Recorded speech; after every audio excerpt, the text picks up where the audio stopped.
Yeah, this is episode... Bollocks. Which episode are we on? We are on...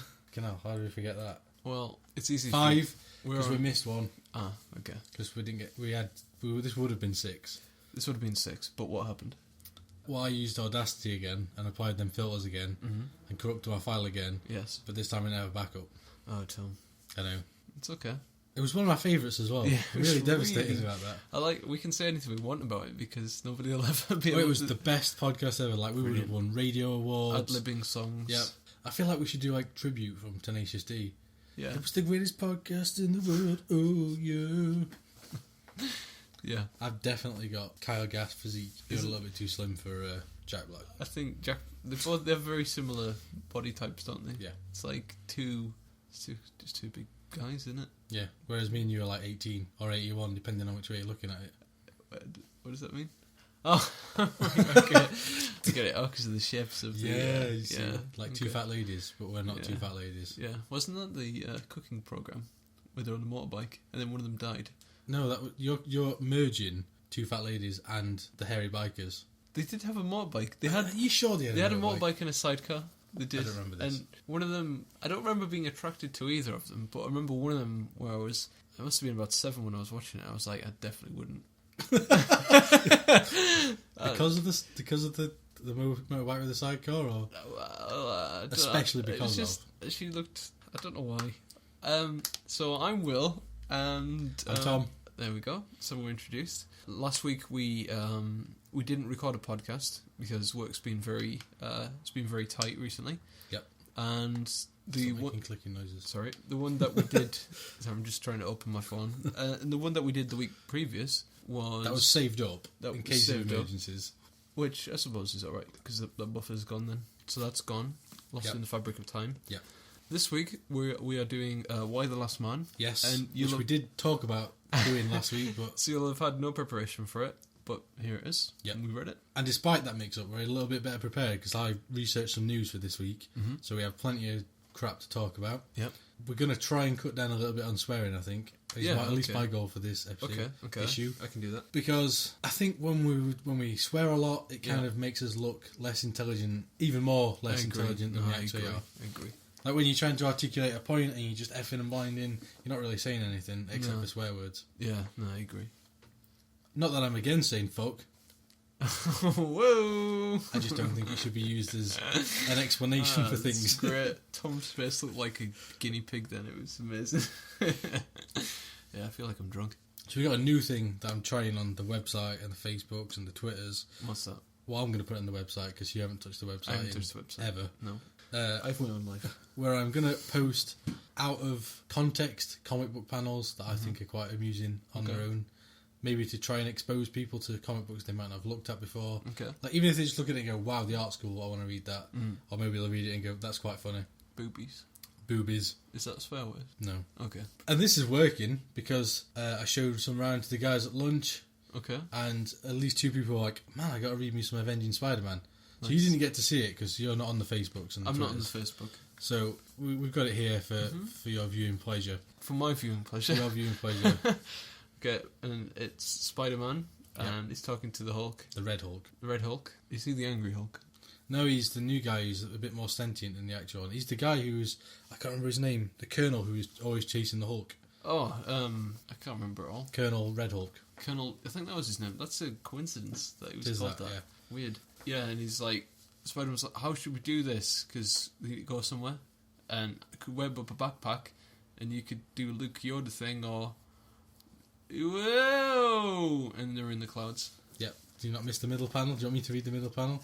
Oh, you could pretend you're my abusive boyfriend? Whoa! And they're away. I think you killed it. I think I might have done. But anyway, you can take a look at that on the Facebook group. I'll be putting links up to Twitter on that. And I'm going to stick a few more up. But we're not going to go through them now because you enjoy them and we can maybe talk about some next week. Right, so straight into comic news. Marvel and ABC looking to make a TV show of the Avengers.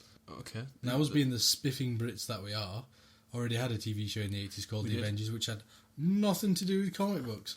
It's that one where the theme's like... Da, da, da, da, da, da, da, da, da. And it was just women prattling about. prattling about. It's kind of like Crap Charlie's Angels, wasn't it?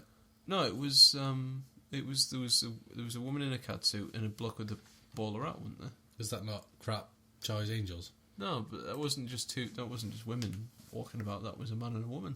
Oh, okay.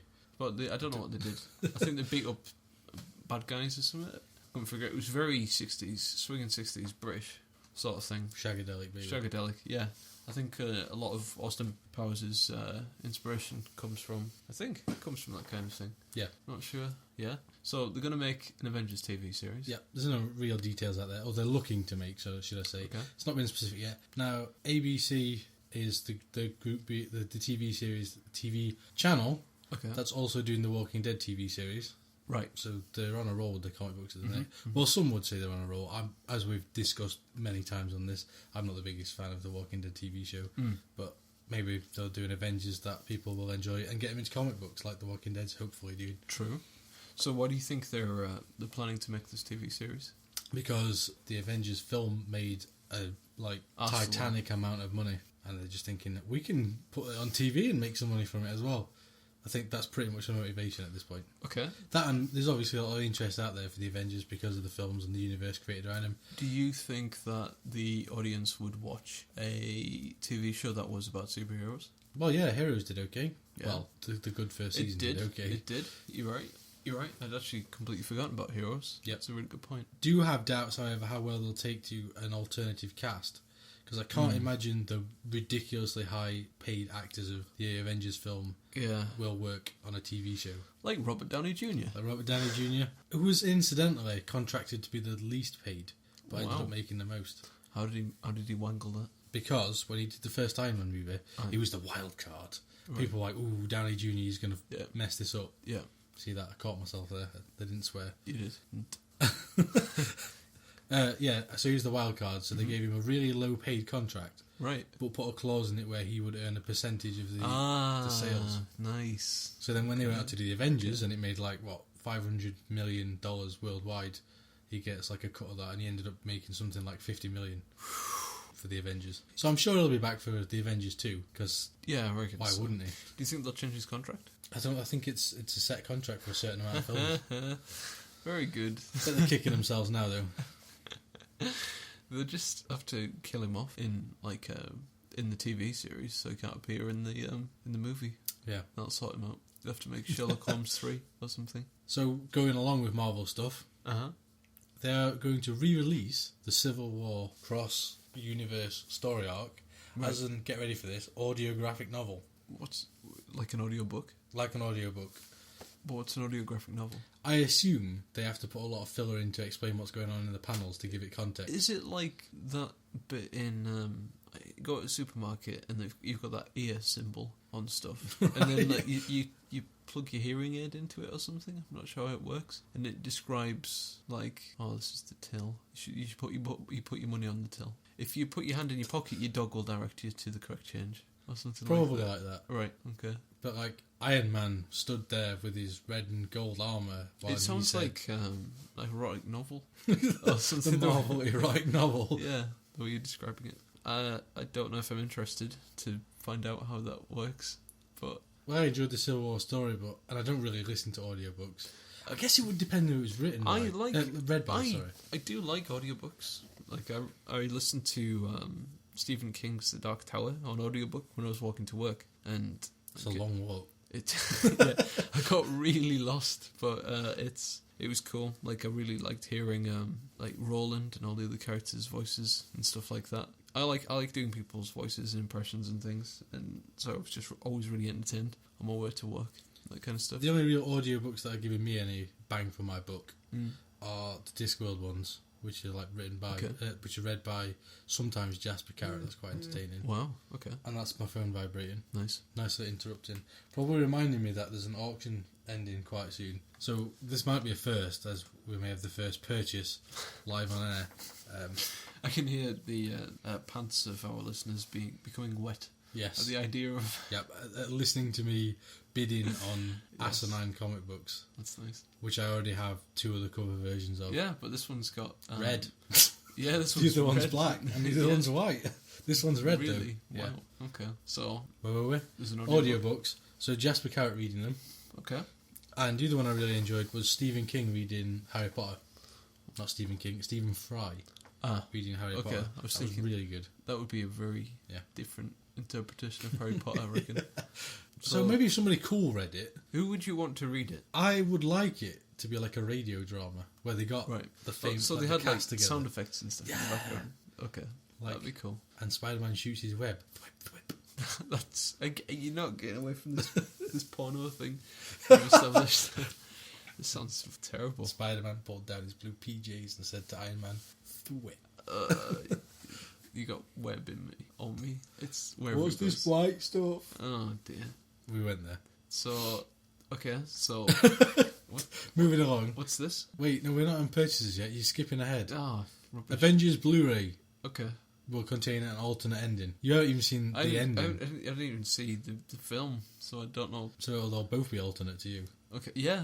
Exactly. It's like when. Why don't we make you watch it with the alternate ending, and then you'll think that's the ending? That's the real one. You'd mess me up for life. Yep. My kids will be born with the reds on the wrong way around. Yeah. That kind of thinking that the alternate ending was the actual ending to Avengers, and they'll be like, "Dad, what you like? You porridge drinking silly? What you like? When I eat my porridge, no, I don't even cook it. No, you just chew down on oats. No, well, I get a feedback. I put milk. I put milk in the bowl, but. I don't, I come downstairs in my underpants after I've had a shower. I've got my towel around my head because I'm drying my hair. I think we should do this as a radio drama. And then... He puts the towel around his head. I don't know how you put a towel around your head. Puts the porridge in the bottle. Is it scurrying into the bowl? No, they were the oats dropping. Oh, right, okay. It's more like a... So it goes in the bowl, as you do when you pour an oat. And you add the milk. Pour some oats. Glug, glug, glug. You pour the milk in, and then, I put like a spoonful of peanut butter in it. I just eat that. It's alright. Bit of protein. Is it just not just like a clump of mess at that point? Yeah, it's quite milky, and I really vigorously stir it. So you're not eating porridge, you're just eating oats and milk? Oats, milk, and peanut butter. That's my breakfast. Do you know what? Sometimes, they feed that to horses. Sometimes for dinner, I just have olives. That's how they made. That's how they made Black Beauty talk. Yeah. Give her some oats, stuck some peanut butter in her mouth, and she was like, "Really? Yeah, you're essentially on the Black Beauty diet." I think I'm on the Steve Buscemi diet. The bags under my eyes are becoming incredibly swollen. You were talking about Green Arrow or something? Or? Well, no, we'll get to that last, because I think that's what's going to kick into our nice argument for this week. Okay. For this week. We've never argued before, but we might today. Dark Knight Returns animated series, so based on the Frank Miller 80s comic book as an animated kids TV show. Really? Well, it's along that style, that Batman Beyond kind of style. But so it's going to be the same style as what's the call him? Fellow who did the Batman animated series in the 90s. Paul Dini, yeah. It's going to look like that, but with that story arc instead. Yeah, which is going to... Well, from what I've seen from the trailer, it seems to be based on. Right. As opposed to a literal thing. Yeah. I can't imagine there'll ever be a moment where the Joker snaps his own neck in it. Because I can't decide whether this has been aimed at... Spider-Man gets his back broken or something. This is... I don't get who this is aimed at, because it's got the kids' look, but it's trying to tell an adult story. Right. So it can't tell the adult story because if it's aimed for kids, because the kids look. You mean like when... If it's aimed at adults, why not make it look cousin asks better? you what syphilis is? Exactly like that. Does that happen to you? No, but once I was at a party and I told a kid what cunnilingus was, and then he went and asked his dad, and then you're like, "Where's this Will guy?" Wow! And then I think I literally jumped out of a window to get away from what happened next. So that was also a party where two of my mates had to restrain somebody's mum because they were trying to have their way with me. Nice. I had to. Again, I think that was another window situation. Will's famous window escape stories. Yeah. I've got that route planned out well. But yeah, I can't see how that Batman's going to work. I can't myself. But I'm interested. I think from what I've seen from the trailer, they seem to be merchandising the hell out of it. Like they've added in a Batmobile. Okay. So, I imagine come Christmas they're going to be like, "Hey kids, get the uber futuristic violent Batmobile." Which I think is what Frank Miller probably had in mind when he first... when he was writing, he was thinking, how can I merchandise the hell out of this? Yeah, exactly. How can I get kids to watch Batman get his back broken have to fake his own death against Superman. I would much rather have them gone along the alternative route and going, let's actually try and create an art style that may actually look a bit like the Frank Miller comic books. Yeah. Instead of just going, you know what, generic Paul Dini Batman style, done. Yeah, but that's because the Paul Dini Batman style is awesome. But it's not in context. It's not. It doesn't fit. What's the name of the guy who voices Batman in the Paul Dini? He's in the Paul Dini one, I don't know, but I know who's doing it in the Dark Knight Returns, and it's... How much do I want to go here? So I have a cheeky tenner. Mate, it's going to go right over that. You think? It's worth a pop? No. That's my rock. Go to whatever you're going to. Go to what your max is. That is my max, because it's only one issue. Are you sure? I might get a cheeky slip in there, though. You definitely It'll come up again. Oh, gosh. Fail. That's like the third auction I've lost today. I'm not very good at this auctioning. Mate, you need to learn how to do the snipes. It's gone up to 20 quid. Wow. Yeah, my tenner did well, didn't it? Okay. I caused a shitstorm. Nice, you did. Well, you really kicked that off. Good work. I did, yeah. Okay. So somebody ended up paying over. So now you just totally trolled somebody on eBay. Yep. Well done. Okay. Live on our podcast. Nice. I like sometimes if I'm not going to win something, I like the idea of stuff just that I like pushing watching. it up just far enough where I don't want earlier. You just keep pushing it so the other person has to pay a little bit more. Just keep pushing it. I'll tell you a story based on this auction I was watching earlier. Where's it gone? I was watching, someone was selling. Right. Swear. First story arc of Mike Mignola's Hellboy. Right. Siege of Destruction. Right. Like, all the issues. Yeah, not a trade paperback. And it's like £10.30, so I was like, I'll have a go at that. I'll maybe go at 15 quid. Right before the bell, still at £10.30. I put 15 quid in, it bumps the other guy's price up and he won. Class. Nice. I love doing that. Absolutely, that is the kind of sick filth that I get off to. I love that. So now we're doing eBaying. Okay. The Arrow, the new TV series. Oh no, sorry, not The Arrow, just Arrow. Arrow. Based on the Green Arrow. Is it the sequel to Allo Allo? The popular... Arrow? When was that? 1930? Not 1930, it's not that far back. 1970s, 60s TV show about the French resistance from World War II? No. Allo Allo? No? No. Not ringing any bells? It rings a bell, yeah, but it's got nothing to do with this. No, it's good. It's not. It's completely unrelated.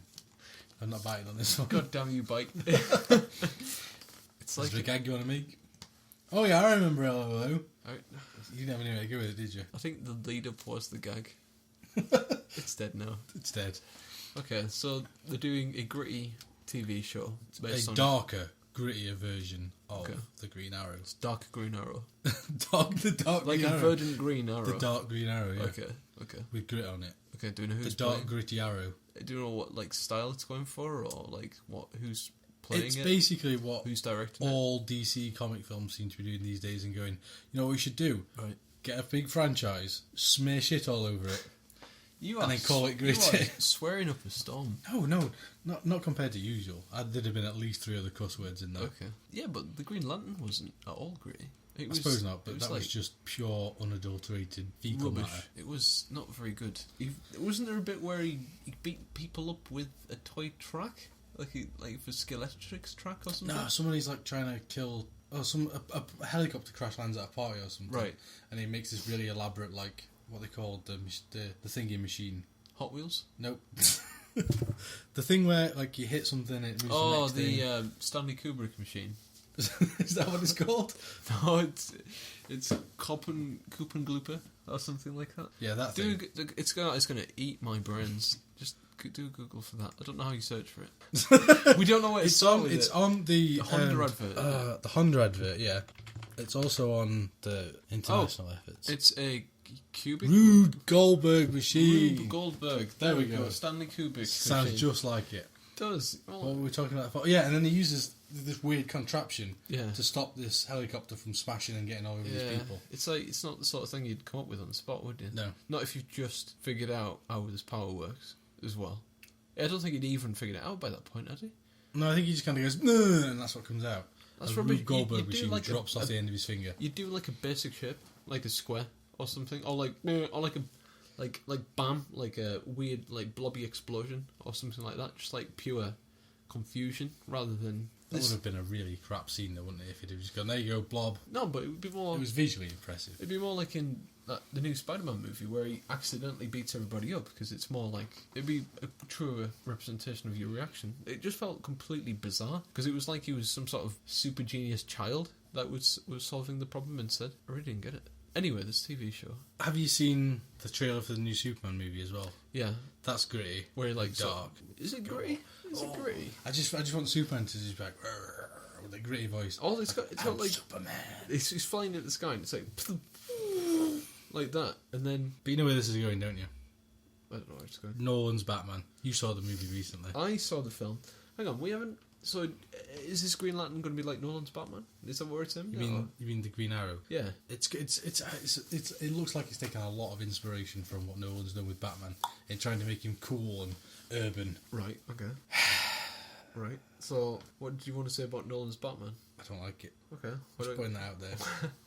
Why don't you like it? Because it tries too hard to go into unnecessarily gritty. Like, I'm sick of seeing gritty Batman films. What happened to 60s camp? Make me a 60s camp Batman film. Like, at least like Tim Burton's Batman, balanced. It did. Like dark, had, like, gothic cheese with cheese. It was a gritty cheese sandwich, itself, didn't it? It laughed at itself. Yeah, but whereas Nolan's Batman's just like, Batman, I'm cool and gritty. Yeah, but it's. I get that he was trying to make it more grounded, but it's not grounded when Bane sounds like Gandalf. You would like some chips on your potatoes. You shall not pass, Batman. Yeah? No. Did you ever play Diablo? Yes. Sounds like Deckard Cain. I can see that. But why? Why did Bane sound like a fragile old man? I'm not sure. I thought it suited his character quite well. It made him seem unusual. I thought it went well, but I find myself tired. Very, very tired. Very tired. I find myself, when I look back on Batman films, the Nolan ones, maybe it's not so much as with the second one, but the first one and the third one, I can never really remember what I liked about them. I can remember the colour schemes of them. Great. I can remember some of the music. No, it's more like mustard, like a brownie mustard sepia.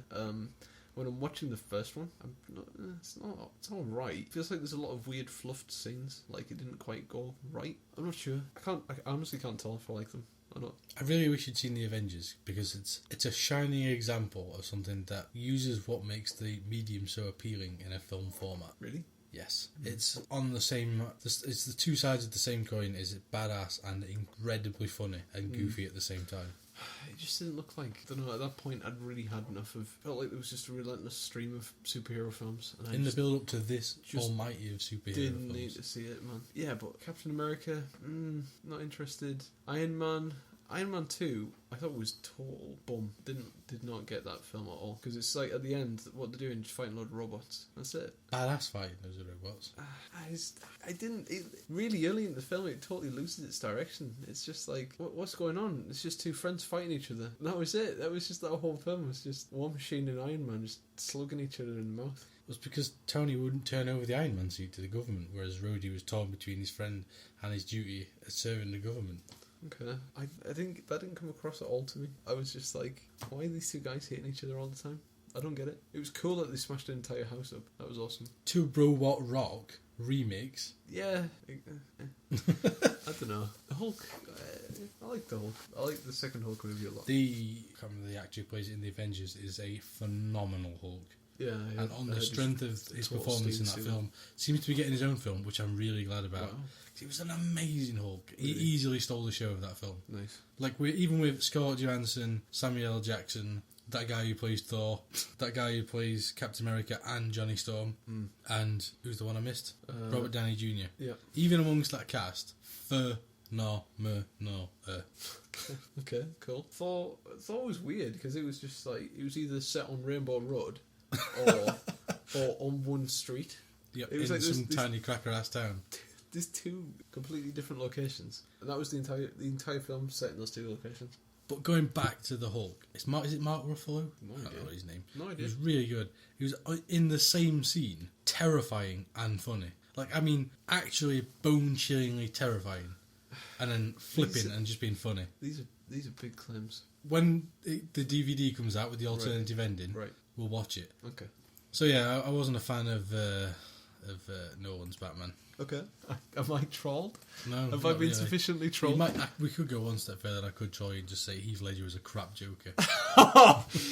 Oh God, that's very wrong. It was overhyped. It was very overhyped because he died. I think he deserved a BAFTA. How much of that was his Batman performance, and how much of that was sorry he's dead? I would think a lot of it's probably from the death. I thought he was a very good Joker. I don't think it was a BAFTA, but I thought it was a very, very good Joker. The thing with Heath Ledger's Joker was Heath Ledger, yeah, his Gimp associate. Yeah, was when I saw it, I was like, it's all right, okay. And then was constantly bombarded for like 8 months afterwards with why so serious, and then every opportunity for people to dress up, Joker comes out. Yes, and I remember going to comic conventions and seeing that. And like that combined with an average performance has led to me to just loathe the Heath Ledger You can't Joker. hate the original performance because the fans are insane. I didn't hate. I was not fussed about Heath Ledger's Joker. Right. Okay. I don't get the fuss. I think Jack Nicholson was a far superior Joker. I think if they were going to recast him, Jim Carrey in his new twisted older self would make a phenomenal Joker. No way. You can stick Heath Ledger in your man. pipe and no way. Jog on some. No way. Jim Carrey would not suit that role at all. Jim Carrey would be phenomenal. Have you seen any of his later films? Yeah. The ones where he acts seriously for a change, yeah. Instead of just being like rub my face. You mean like Liar Liar? Yeah, exactly. Yeah, that documentary about law and stuff. Yeah, I've seen it.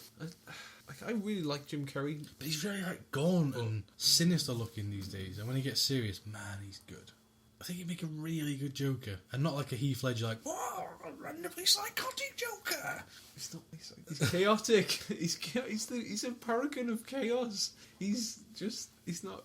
He wasn't or didn't come across as the same pathological, intelligent criminal that I have come to enjoy as the Joker. Okay. He was far too into the just crazy side. He was too crazy, way too crazy. I'm sure there are plenty of DC fans out there now, all three of them listening to the show, just like, nah, I'm out. Nice. You killed off the rest of our audience. Killed off what was left of them. Okay. I think I'm on the brink. Okay. So. And let's not even go to Pixar.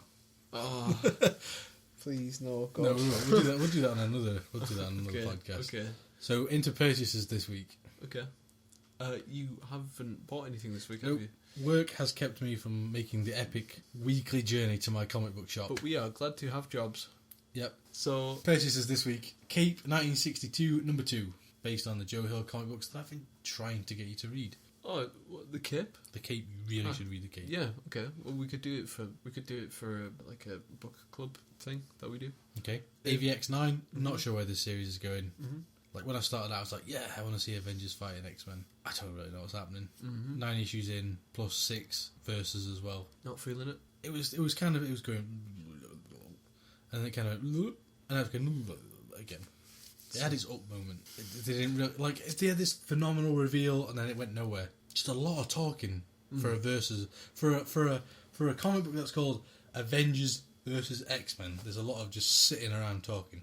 Really? Mm. Okay. Was it? So it's not Wolverine just tearing hell out of Captain America all the time? Berserker Claw, Tornado Claw, Drill Claw. What's Drill Claw?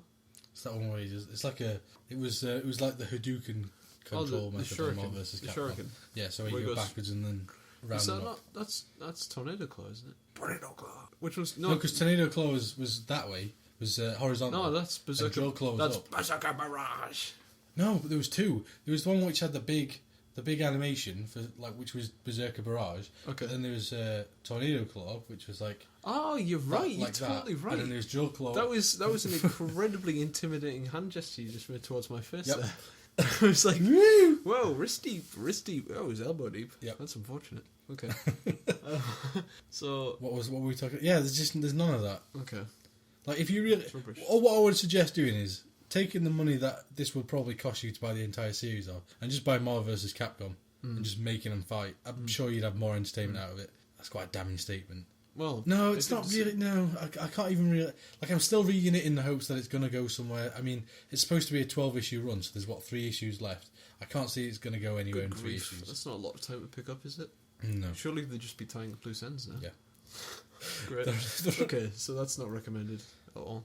What's Avenging Spider-Man? Avenging Spider-Man is the Spider-Man spin-off that they set up for just getting Spider-Man to do things with random heroes in the Marvel universe. Okay. It's generally very funny, which is fantastic because that's exactly the element I like from Spider-Man. You saw the panels earlier. That was from Avenging Spider-Man. Like where he says, where Spider-Man said boobies. No, that was Deadpool. Deadpool. Yeah. It's funny. It's drawn by because it's done to give artists a chance who want to work on Spider-Man but can't commit to it because of schedules for other work. So it's generally a story arc will be done by an artist and writer, and then somebody else will come in and take over. Don't know what this week's is about. Last week was Miss Marvel, which one of the guys at work infamously hated. And on a drunken night out, when they missed their train and slept on my floor, saw it on my shelf and was just like, Avenging Spider-Man number 9. What's that? It was horrible. Nice. That was pretty much what was a teabag style situation on the cards after that point. No. Sometimes you must do these things not for your own enjoyment but for justice. So that's number 10. Yeah. I think it's got a giant woman in it. The cover's got a giant woman on it this week, so I don't know who that could be. Giant woman? Yeah, probably giant woman. She could just be really close to the camera. It could be a perspective thing. Yeah. And then Deadpool kills the Marvel Universe. Spelt wrong. Number 1. Yeah. So it's like a what if sort of spin-off? Yeah. There's been one before, which was what if the Punisher killed the Marvel Universe. So it's basically the same thing. They concoct a situation where a superhero decimates the Marvel Universe. Was it you I was talking about this earlier, where it's basically every scene is, this superhero's got his back turned or almost defeated. He runs in and goes, pow! So he just cheap shots everybody. Okay. What was it? Player kills. Getting player kills. How does he... I don't understand how you kill the Hulk or Galactus. I'm pretty sure there's a nuke involved, and that kills most of the X-Men as well. I don't remember it so much. But yeah, and then the ending is like just a panel with... It was a black panel, and it just says, there's one last one to punish. And then there's like a gun in the Punisher's mouth. So what's the incentive that the Punisher receives to start murdering everybody? I don't know. It's got something to do with the court case. I remember that much. I remember there's a twist at the end. This is old, people. Jesus. This is like late 80s, early 90s comic book, so I feel we're okay to spoiler it. Okay. But it's to do with the Punisher's been caught, and then he's defended in court by Matt Murdock, who the Punisher doesn't know is his secret identity, and then I think he feels betrayed by the justice system. Okay. So he kills everybody in the Marvel Universe. Pretty loose story. That is... And then the last person he kills is Daredevil, and Daredevil takes his hood off. And he's like, I was trying to help you and everything. And the Punisher's like, fuck! You should have probably killed me first, you idiot. Like that. Okay. Well, that's the most retarded thing I've ever heard. Yeah, but it's a good jolly jaunt. Right. For just for the simple fact of going, what if the Punisher fought Wolverine? Right. And Captain America. Right. And Spider-Man. And Venom. Just all of them. How would that particular character tackle those superheroes? Because you remember, Frank Castle is just a dude with a gun. Yeah, but he has this innate ability to cause people's joints to separate from the bodies just by hitting them with a bottle of whiskey. So, which people won't have heard us talking about because it was in last week's. Oh dear! Watch the Punish. What's it called? Dirty Laundry. Yeah. Hashtag Dirty Laundry. Watch hashtag Dirty Laundry. It's the Unbreakable whiskey bottle. Yeah, it's a 10-minute Punisher. It's not even a teaser or a trailer or anything. It's just like a short film. It's like a love letter to the fellow who played Frank Castle. Tom Jane. In the first Punisher movie. Yep. It's got Ron Perlman in it. It's got Ron Perlman in it, and it has the world's most durable bottle of Jack Daniels. Exactly. And I guess we'll leave that description at that, because after that it's all just gravy. Yeah. There's a lot of gravy actually. It leaks everywhere. So final purchase this week, Ultimate Spider-Man number 13. It's starting to pick up. Like, things are happening to him. There's a really long setup for Miles Morales, in my opinion. Like, Ultimate Spider-Man with Peter Parker, Ultimate Spider-Man 1, was kind of like, blam, straight into Midtown High, straight into the action. This one feels really, really drawn out. Like, it must take maybe 8 issues before you really... Because it's a completely new character, so there are no... You can't make any assumptions. Like, if you say Peter Parker, Spider-Man, you're like, instantly thinking loads of conventions. And you know exactly how he gets the bite, and you know, like, who he knows and all that kind of thing. Yeah. Okay. So they have to establish it. And it takes a while, and I know some people have read it and just been like, well, this is going nowhere. But I can assure you it's picking up. This issue, from the previews I've read for it, has a massive twist on the last page, and the Ultimates get involved. So, cheeky face Tom. Cheeky face Tom. This is one of my good... I like that face a lot. Don't dilute it. No, don't overuse it. Okay, so Miles Morales becomes Spider-Man. Yep, bitten by Subject 47 Spider instead of 00 from Spider-Man. So how does... I can't understand how the villains would find out about him. Don't really yet know about him. The villain he's faced so far is a villain who's been... It's a reimagining of a core Marvel Universe villain, the Scorpion. Okay. But he's introduced via his uncle, who's trying to introduce him to the seedy underworld. So he's not like the Scorpion as we know him. He's like a cartel drug lord who happens to have a chain with a barb on the end of it. Right. And he calls himself the Scorpion. Huh. That's a dramatically different character. Yeah. Because in the cartoon it was some dickhead with a tail. Yeah. Who just looked ridiculous. Coincidentally appears in the Clone Wars storyline of Ultimate Spider-Man. So that version of Scorpion has been touched on, but this is a new Scorpion who's introduced through this criminal underworld via his uncle. So it's the other supervillains don't seem to know anything about him yet. But I imagine when the Ultimates get involved, he's going to get a lot more publicity, and they're going to be like, "Who's this new Spider-Man? I thought we killed him. Let's have another go." And then Vulture, he's going to pop in and throw some grenades at him. Vulture, you are the worst thing to ever happen to comics. You're so terrible. Such a rubbish character. So Comic Book Club this week. Yes. I feel like we need to power through because I don't want to be editing a 2-hour podcast again. No, I don't think I've got the stamina for another. Did you bring the paper version of this comic? I might have done, yes. Let me just look. I hope you have, because it's been like 3 weeks since I read it. Yeah. Because we were supposed to record this last week and we didn't. No. So we were prepared for last week. So it's been maybe 2 weeks since I read it. Mm-hmm. So it'd be nice to have it in front of me. There you go. And you read the entire... I read the entire series, right? So we're doing Why the Last Man. Yeah. We should probably say that. Yeah. Volume 1, which was called what? Unmanned. Very good. Aptly so. Good pun. Yep. Now, when I picked this book up, this was exactly the same as Fables. I flicked through it and I was like, man, the art's doing nothing for me. It's just because you have a terrible taste in art. That is the only reason. Don't worry about it though. Don't worry. There are all personal preferences, different strokes and all that. But I read the first volume. Mm-hmm. Not even the first. I read the first issue even, and the story got it sucked into me. And I was like, I need to see this through. Okay. Do you have an opening statement for Why the Last Man? I mean, why? What was it about the story that just got you? The Last Man on Earth thing. Mm-hmm. It's been done, has it? I think it's been done. I feel like it's a cliched story. Yeah. But Yorick is such an individual character, and to be the unfortunate person, or fortunate person, depending on which way you look at it, to be the last man alive, he's an interesting person for that responsibility to fall onto. And I remember now why the first issue got me really hooked. It's the way that the plot's flipping around so sporadically at the start. Yeah. Like, I mean, on the first page, you have two different... first 2 pages, there's 2 different scenes unfolding. And one of them's... it's like ground zero, when all the men on the planet die at once. Yeah, and then there's just Yorick hung upside, just chilling in his apartment, because that's the kind of guy he is. Yeah. It's odd that it manages to actually maintain the pace as it goes through, because it really does... flips around really frequently. I remember being really confused, but being intrigued by the confusion. Because there's sort of that scene where he's talking to his girlfriend on the phone, and boom, Washington DC. Yeah. And I like the way that it's dramatically counting back down again to ground zero. To the event that causes... yeah. So what's the... I don't know how I feel looking through this again, having read the whole thing, how I feel about the event now. Okay. We can't really go into that because I know... I vaguely remember what happens, because I've read the entire thing before. So, Why the Last Man, to cut a long story short, is about this guy called Yorick and his monkey that he's looking after... Called Ampersand. And everything on the planet with a Y chromosome dies, apart from him and his monkey. Including all sperm. But I think it doesn't count plant matter, does it? Or fish? I don't know. Do plants have Y chromosomes? I remember reading.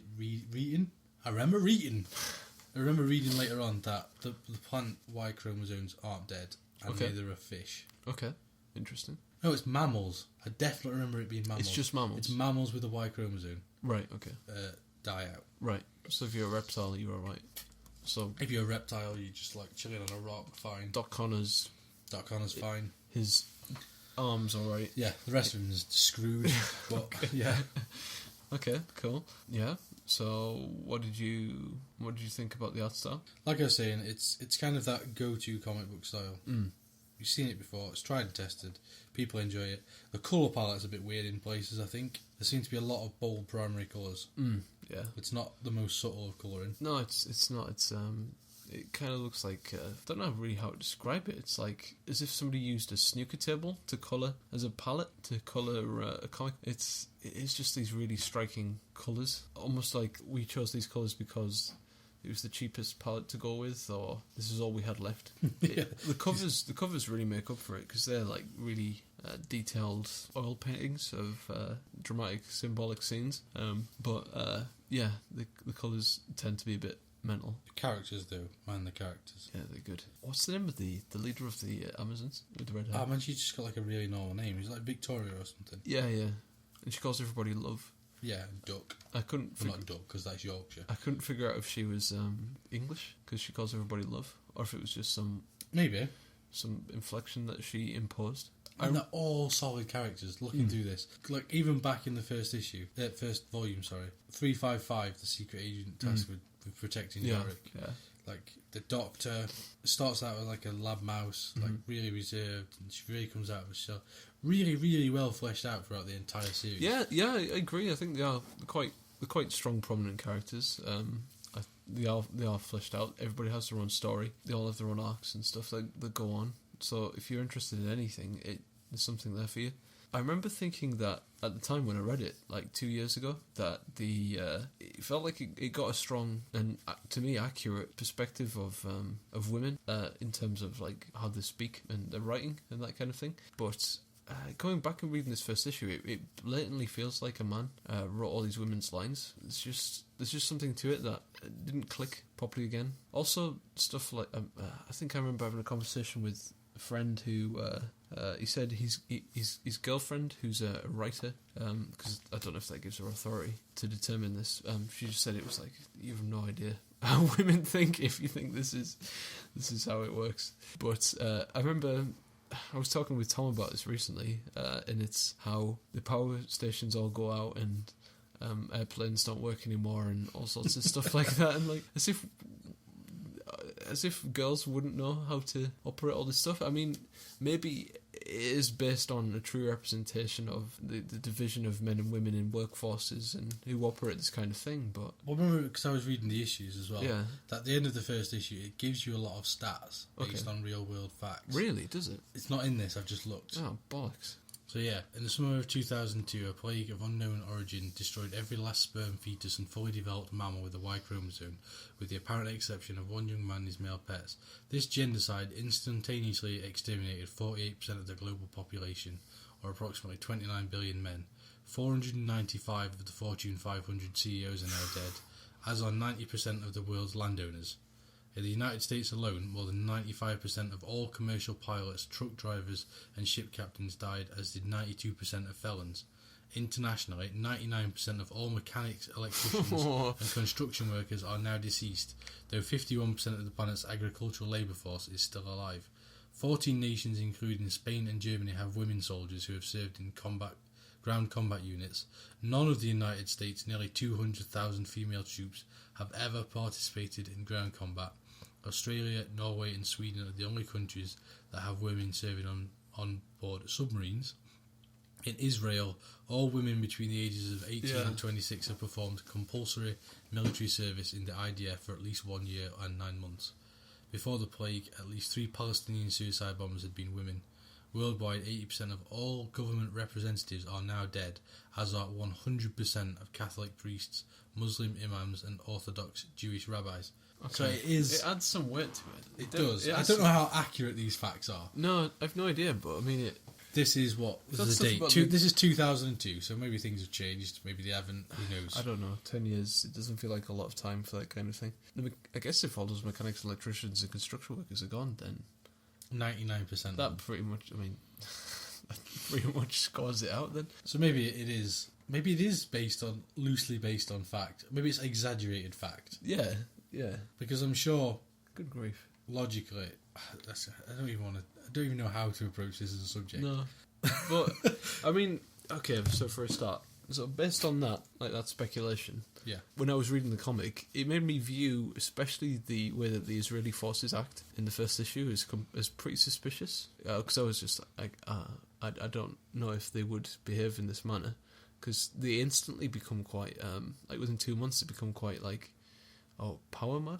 Yep. And they need to resurrect a male force and stop their enemies from being able to do the same thing at any cost. At any cost. So I was reading on, because I know nothing really about Israel, so I was reading on the IDF and stuff, and when it was talking about how the women are at the age of 18, all men and women do compulsory service in the Israeli army, and it makes complete sense that they would in comparisons to other armies, their experience would be very strong. Yeah, because it would almost just be like they just lose half of them. Yeah, but then they still have this army and it's still operational and stuff. So it makes sense that they would be sentient at that point. Yeah. But for going all, like I have no political stance on this at all. Let's see if this gets edited out or not. It seemed odd based on what I read about the pillars of the Israeli army that they would do this exactly, like, because it seems they're a more defensive army. The whole structure and technology and tactics are all based around defending Israel and maybe surrounding regions and stuff like that. So to fly into America and to start firebombing laboratories and stuff like that, looking for this one guy, it seemed completely bizarre. It was a bit unbelievable after I read that. The rest of it totally links up, and it's good. It's a really good comic. There are still a lot of negative stereotypes that are unnecessary. Like in the first issue, wherever that went, there's the lady driving the the rubbish truck. Who's like, I can't drive. Yeah. Well, I did grimace a bit when I read that. I was like I know she was a model, but like you see her on the thing, and it's just like she's just tits. It's just like tits and no waist and jeans on this front cover. Lowriders for gathering corpses. Yeah. It's really inappropriately dressed for corpse hunting. It was weird. Like she wasn't wearing a mask to cover up the smell of the corpses or anything. It felt a bit. I didn't really get how she was able to do that stuff and not be completely mentally gone, like picking up corpses. I think that would just destroy me. If I'd been a model previously, if you'd been a model and all of a sudden you got to pick up 29 billion dead men. Obviously, she didn't pick up every single one of them, but that's a lot of corpses. Man, yeah. But I feel like that got the comic off on the wrong foot, in my opinion. When I was reading it, I was just like, really, the first woman he meets, she can't drive. Yeah, and she's a model, and she has her boobs hanging out. Yeah. Which is funny, really, because a lot of the main characters are quite strong, realistic female role models, I think. You think? Like, yeah, no, I stand by that. What about, like, his mum? His mum feels quite realistic, because she doesn't exhibit any kind of, like, supernatural strength or special operative training or anything. Well, at the start, because she doesn't want to take the cowl of leadership, and she's forced into it, and I think that would be a reasonable response. Like, denial would be. Well, here's the thing. See, I accidentally ended up thinking the first time I read this book that his mum is the person who ends up president, but it's not. It's some other woman. It's some other woman who ends up as president, and his mum is still doing whatever she does. She's still a member of the Senate. I'll show you, because I was There's a point where I realised it. Like, his mum's got brown hair, right? Yep. Yeah, done. This is the president. Where is she? She pulls up with 355 after they have the hostage situation. There she is. That's the president. Blonde wavy hair. It's a different person. So, see, president, mum, two different people. So, somehow, I don't know if it's because I told you that was, his mum becomes president, and you might have just sort of locked onto that. Well, I figured out later on that she wasn't, but I figured that she'd taken over in the interim. And then... Oh, possibly. That might be true. She's definitely done something important, because they're defending it against... It was really weird when, like, the Republicans pull up outside the house and stuff. It's nice you get these little conflicts, and I liked how the Shrine to Men was a George Washington memorial, because it's just a giant penis. Yeah. Yeah, that was awesome. Wasn't it around the world this happens as well, so it's like the Eiffel Tower and stuff. What, really? I'm pretty sure that happens, yeah. Oh, that's just awesome. Any upright monument that could be potentially phallic. Big Ben, I guess, would be in London. Yeah. Leaning Tower of Pisa. Haven't they just renamed Big Ben? The Queen Elizabeth Tower or whatever it is. Yeah, because of the Queen's however many years she's been sat doing sod on the throne. I have no Controversial statement. Controversial, yes. I didn't know that. Oh no, wait, I'm sorry, she waves. She brings in money for us, I think. I think this is a political debate we don't really need to have right now. Yeah, I'm too tired for this. Yeah, I think Yorick makes very interesting decisions at the start of it. He's such a mentalist at the beginning of the book. Like, it takes him a good few issues to stop doing that. I seem to remember as well, because he just picks fights with groups of murderers and stuff when he's blatantly not powerful enough to fight these people. Instantly impressed by 355's skills, and then from then on was just like, I'm just going to charge in and she can deal with it. Yeah. And that seems to happen like, oh look, there are Amazons over there. So Amazons, for people who haven't read it, are women who are grouped together and have gone a little bit tribal. Yeah, and it's so like a very extreme feminist movement, isn't it? Yeah, because they say that the death of men was an intent by Mother Nature. Yeah, and they're trying to eradicate all traces of the abomination from the planet. Yeah, and they're like killing cross-dressers and they kill cross-dressers and stuff like that. Yeah, and burning sperm banks and that kind of thing. Yeah, they burn off one of their own breasts as well. They get scent of Yorick quite early on, and at the moment in the story they're tracking him down. Yeah, and using his sister, isn't it? His sister's hunting him. Yeah, because she knows the area that he comes from, but she doesn't know Yorick is. No, not all. Would you recommend this comic?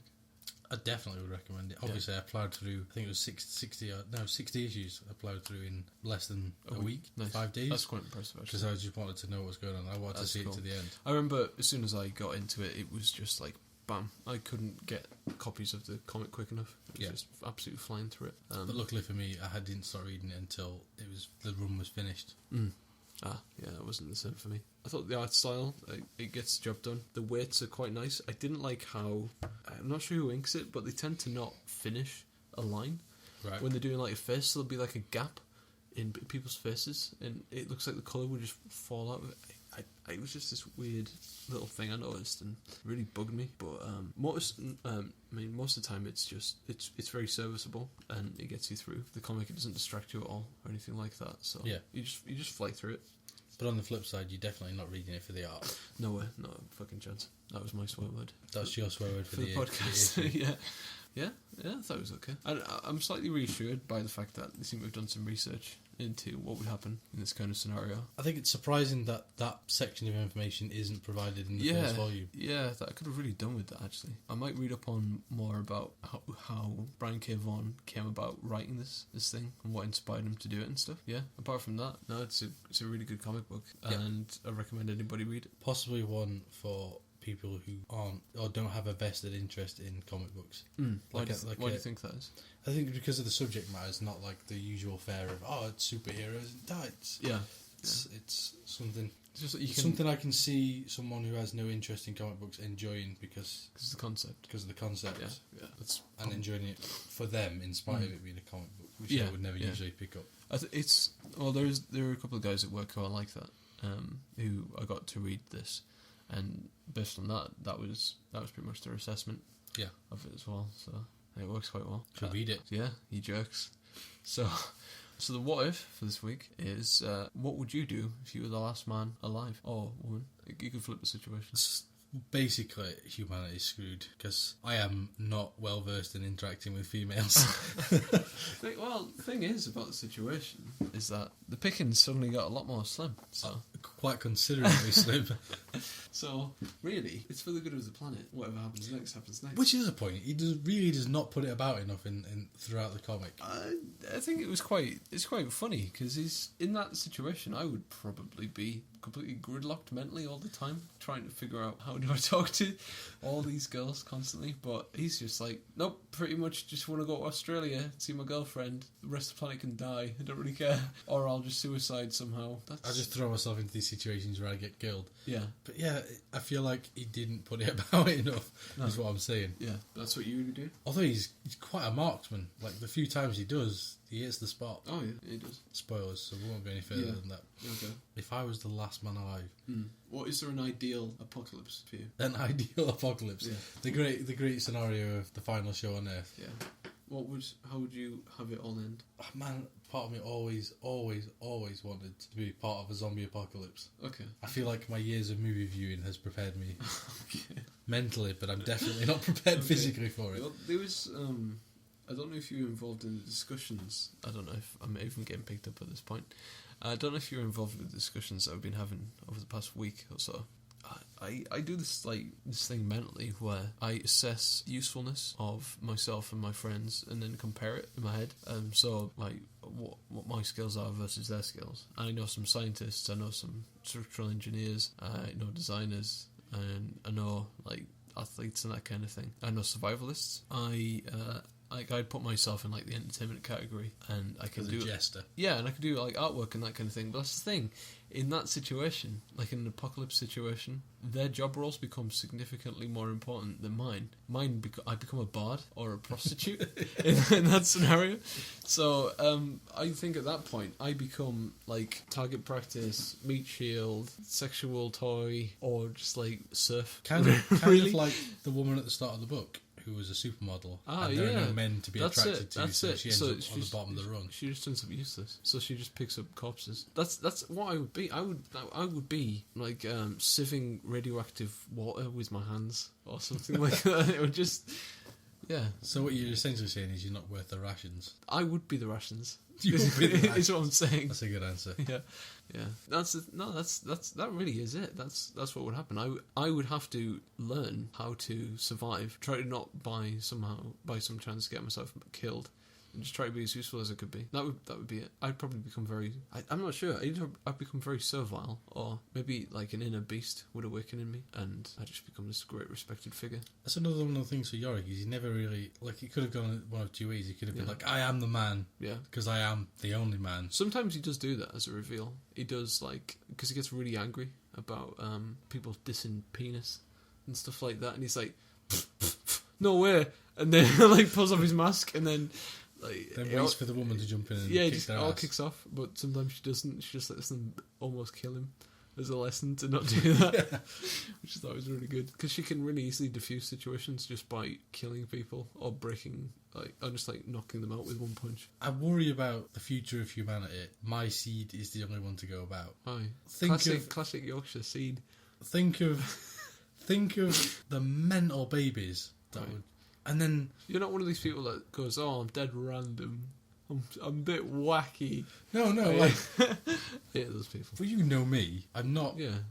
What about you? I'm not what you would call a regular personality. What do you mean? What do you mean? What's a regular personality? What is a regular personality? That's I'm not like Joe Blogs on the street. Don't shut up. What does that mean? That doesn't mean anything. Politicians' answers, mate. Politicians' answers. Everybody's something else. Either way, is on a scientific level, right? Just what do you have? You got 3 balls? Yeah, right. I'm shooting on 3 rounds. Right. No, I mean, like, there is only one gene pool. Oh, yeah, you're right. That's why cloning becomes the solution that they try to go for. Yeah, instead. But if that wasn't to happen, right, 3 generations down, those things are going to be like... Yeah, well, I don't think they become monogamous. That's the thing. That's why the Adam and Eve story doesn't really make any sense, because it says they begat the entire planet somehow. Like 3 generations in, they're going to have like 12 toes and... Is it like... well, maybe 4 heads with chins on. It's either cyclic and we just somehow skip that after a certain point, or we are all horribly inbred and we used to look a lot nicer. Or maybe God you just went, you know what, for the first 40 generations, I'm just going to turn off the ill effects of inbreeding. And then after that, just don't do it after that. You can have it up to this point and then just stop having sex with your sister. Yeah, I mean, even if I was to produce offspring with like 500 different women, imagine, and then that'd be death by snoo snoo. Death by snoo snoo, exactly. Then there would be males from that, right? That would sleep with daughters from other women, but they would all still be my kin. So it would be weird. They'd be like weird babies crawling around after like 3 generations. They'd look like Slurms Mackenzie. That's brilliant. Well, we're getting muzzled. No, hang on. I'm trying to do a mental graph in my head. Like, if you did it right with 500 women, it were at the time, and somehow hit every target. Yeah, and they were all 18, right? And then they grew up and they produced children who could then immediately start reproducing. So, say 250 of those were boys. All of them are half sister or half brother at this point. Yeah, but then they can diddle other women that weren't in your original pool. So they can do that. So they can spread it that way. But then nobody from the docket that you've created can intermingle, because then that just starts getting weird. It just starts destroying itself at that point. But they're all a direct line back to me and the same set of genes. Well, yeah, we're all meant to be, from a certain extent, extended from. Like 16% of the world's population are a descendant of Genghis Khan or something. Yeah, like that. and then there's like this one woman in Africa that we're all meant to have come from at some point. She got a bow. She did. It's like that. I don't. It's like chucking a hot dog down a boulevard. Good grief, that is a vile thought. You know what? I apologise to that woman in Africa. There is, I think she died a while ago. There is a strong possibility that somewhere in our ancestry we're incestuous. Well, I have to be, especially if you believe in God. Do you understand how attractive a sister I would have if I had a sister? Do you not have a sister? I don't have a sister. Damn it. Damn it! I want it. Alright, well, no, I think you're going to have to go with plan B. I swear to God, you better not go with plan B. That's what the candles are out for. No, good grief. But yeah, no, it's a weird thought. I've never realised that before, and I can't really hide it. Think about all the potential genic flaws that I would pass on.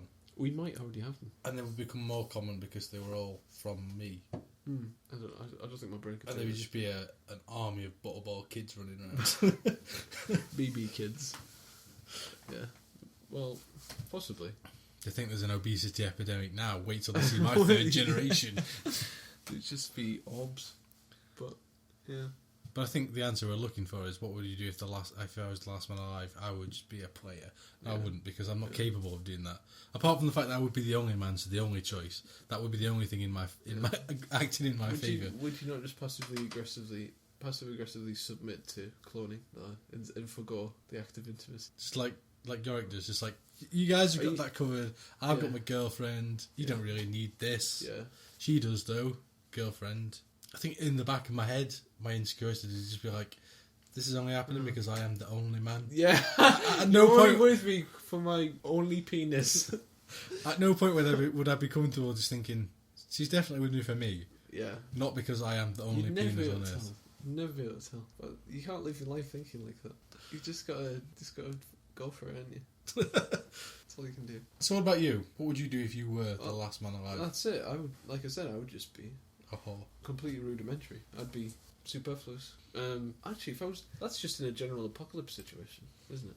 What about in a situation where there are all women all the time? I think I would probably flit around like I tend to do now, like becoming quite good friends with women, doing stuff with them, and then moving on. So even in an apocalypse where you're the only man, you're in the friend zone. Not in the hey, what have you been talking to? But I'd be spreading my seed, moving across the country, just like town to town, making new best friends, that kind of thing. Probably just get murdered really fast. Reckon, because I don't think I'd have an escort or anything like that. And I can fight people who are like smaller than me and less powerful than me. But as soon as I come up against even combatants, I just go down like straight away. Would you still abide to the rule of not raising a hand to a woman in a world where they're all women? No, I'd totally. Would that just be out the window? I'd just be beating everybody. No, I could see. You go boom. No, not slaps, like dive bombs and things like that. I wouldn't hold back. Would you be the aggressor though? I've beat up girls before. Really? Yeah. That's a damning statement. No, it is. It's. I was young. I hit a girl in the down bits before. It was in a play fight. I thought because she didn't have testicles that it wouldn't hurt her. Love the logic. It was great. And she was screaming. I was like, it was great. It was great. Yeah, it was weird. Like, just watching her set yourself on fire. Whoa. Like leaning your head over the candles. Yeah. It would be a just death. So, yeah, that's what I'd do. I'd just be like a rolling stone. So what we're reading next week, Will? Next week we are reading Richard Stark's Parker the Hunter. Is that what you said? Yeah. Richard Stark's the Parker the writer. Okay. And then Parker's the series, and the volume we're reading is called The Hunter. Mm-hmm. And that's by Darwin Cook. Darwin Cook, yeah. And obviously Richard Stark has some thumb in it, yeah. And that looked good, so we're going to have a thumb through that. Yeah. He's also drawing The Watchmen at the minute. Darwin Minutemen. Cook. He's drawing The Minutemen.